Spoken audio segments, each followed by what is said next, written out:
የሆርሙዝ መተላለፊያ መስመር መዘጋትን ተከትሎ በፍጆታ እቃዎች ላይ ከፍተኛ የዋጋ ጭማሪ ሊያስከትል እንደሚችል ስጋትን ደቅኗል። ከምርቶች የዋጋ ጭማሪ ባሻገር የነዳጅ አቅርቦት ላይ የተፈጠረው ውስንነት ምርትን ከቦታ ቦታ ለማጓጓዝ እክል መፍጠሩ ሌላኛው የኑሮ ጫናው ላይ ጥላ ያጠላ ጉዳይ ሆኗል። መጪው የበዓል ወቅት እንደመሆኑ መጠን በህብረተሰቡ ዘንድ ያለው ፍጆታ የሚጨምር በመሆኑ በአዲስ አበባ ገበያዎች ላይ ያለው አቅርቦት ብሎም ዋጋ ላይ ቅኝት አድርገናል። በዓለም አቀፍ ደረጃ የተፈጠረው የነዳጅ እጥረት በከተማዋ የምርት አቅርቦት ላይ እክል እንዳይፈጠር ምርቶችን የመከዘን ስራ ከወር ጀምሮ ሲሰራ መቆየቱ ነው የተመላከተው። ኑሮ ውድነት ማረጋጋት፣ ህገወጥ ንግድ ቁጥጥርና ኢትዮጵያ ታምርት ግብረ ኃይል አለ። ይሄ ግብረ ኃይል በዓሉን መነሻ በማድረግ እቅድ አቅዶ ስራ እየሰራ ነው ያለው።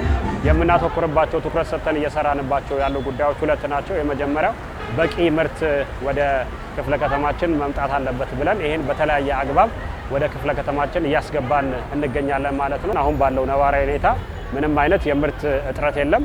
ሁሉም ለበዓል የሚያስፈልጉ ግብዓቶች በበቂ በሚባል ደረጃ ገብተዋል ማለት ነው። አሁን እየተሸጠ ያለው እኛ ጋር ዘይት 1680 ብር ነው። 5 ሊትር ዘይት 1680 ብር እየተሸጠ ያለው። ሽንኩርት 65 ብር ነው እየተሸጠ ያለው። አሪፍ ሽንኩርት ነው የሚባለው አንደኛ የሚባለው ማለት ነው። ጤፍ 125 ብር ነው እየተሸጠ ያለው። ስለዚህ ጥሩ ነው ማለት ነው። አሁን ካለው ወጣ ብለን ከግል ሱቆች ስናይ አንጻራዊ በጣም ጥሩ ዋጋ ነው እየተሸጠ ያለው። ከነዳጅ ጋር ተያይዞም የተባባሰ የኑሮ ውድነት ውስጥ እንዳይገባ በጊዜ ምርቶችን የመከዘን ስራ ተሰርቷል።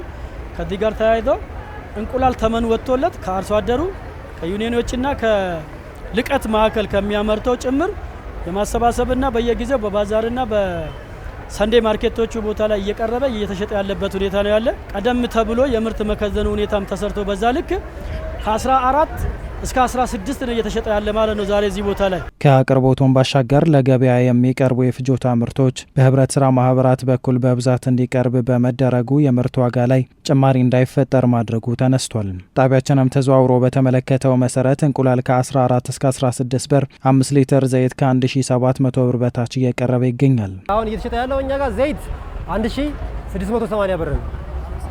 5 ሊትር ዘይት 1680 ብር እየተሸጠ ያለው። ሽንኩርት 65 ብር ነው እየተሸጠ ያለው። አሪፍ ሽንኩርት ነው የሚባለው አንደኛ የሚባለው ማለት ነው። ጤፍ 125 ብር ነው እየተሸጠ ያለው። ስለዚህ ጥሩ ነው ማለት ነው። አሁን ካለው ወጣ ብለን ከግል ሱቆች ስናይ አንጻራዊ በጣም ጥሩ ዋጋ ነው እየተሸጠ ያለውና እውነት ነው በቂ አይደለም። ይሄ ለህብረተሰቡ ማዳረስ በቂ አይደለም፣ ግን እያንዳንዱ ሸማች የተጣለበትን ኃላፊነት ከተወጣ የአዲስ አበባን የዋጋ ንረት መቆጣጠር ይቻላል ብዬ አስባለሁ። እንደ ህብረት ስራ ማህበራት ምርት ስናቀርብ በዋናነት ከዋጋ ጋር ተያይዞ ነው። ዋጋ እንዲረጋጋ ማህበረሰቡ ሊመጥን በሚችልና እንዲሁም ደግሞ ያለ አግባብ የዋጋ ጭማሪዎችን መከላከል ነው። ስለዚህ የታሳቢ ያደረገ በዋጋ በጥራትም በብዛትም በአይነትም ስታንዳርዱ የጠበቀ ምርት እንዲቀርብ ነው እያደረግን ያለ ነው ማለት ነው። አሁን በቅርበት የገዛሁት ዘይትና ሽንኩርት፣ ጤፍ ነው። ዘይት በዲስካውንት ያገኘ ነው 1680 ብር። ጤፍም እንደዚሁ በ125 ብር ነው የገዛሁትኝ። ሽንኩርት ደግሞ በ65 ብር ገዝቻለሁ። የአቅርቦት እጥረት የለም። ያው ለበዓል የምንፈልጋቸውን አቅርቦቶች በበቂ ሁኔታ አግኝተናል። እንቁላልም እንደዚሁ በ14 ብር አግኝተናል እና በጣም ነው ደስ ያለን። በተፈጠረው የነዳጅ እጥረት ምክንያት ከበዓል ወቅት ባሻገር በየትኛውም ጊዜ የምርት እጥረትና የዋጋ ጭማሪ እንዳይከሰት የተለያዩ አማራጮች ተግባራዊ እየተደረጉ እንደሚገኙ ተገልጿል። ከነዚህም መካከል ማህበራት ምርትን አምራቾች ድረስ ሄደው ለማምጣት የሚያስችል ነዳጅ በልዩ ሁኔታ እንዲያገኙ መደረጉ ተመላክቷል። ከዚህ በፊት አምራቾች ከክልል በራሳቸው ያመጡልን ነበር። አሁን እናንተም እንዳልከው ከነዳጅ ጋር ተያይዞ ችግርም ስላለ አምራች ወደዚህ ማምጣት አልቻለም። ስለዚህ ያለን አማራጭ ከንግድ ቢሮ ጋር ተነጋግረን ቢያንስ ነዳጅ የሚያገኙበት አማራጭ ተፈልጎ ራሳቸው ሄደው እንዲያመጡ በማድረግ ቢያንስ አሁን ያለው ችግሩ እንዲቀረፍ እየተደረገበት ያለ አግባብ ነው። ዓለም አቀፍ ያለው ነባራዊ ሁኔታ ምርቶች ላይ የዋጋ ጭማሪ እንደሚያመጣ ይታወቃል። በተለይ ደግሞ ሁሉም ወደ ከተማ የሚገባ ምርት በመኪና ነው የሚጓጓዘው። መኪና ደግሞ ነዳጅ ይጠቀማል። አሁን ደግሞ የነዳጅ አቅርቦት ጋር ተያይዞ የተወሰኑ ውስንነቶች አሉ። በመንግስት በኩል ይሄን ለማስተካከል ሰፊ ርቀቶች እየተካሄደ ነው ያለው። እኛም እንደ ንግድ ቢሮ የዚህ የግብረ ኃይል አካል ስለሆንን በተለይ የሚመጡ ነዳጆች በህጋዊ መንገድ ጥሩ በሆነ መንገድ ስርጭት እንዲደረግ ክትትል፣ ቁጥጥር እያደረግን ነው ያለ ነው።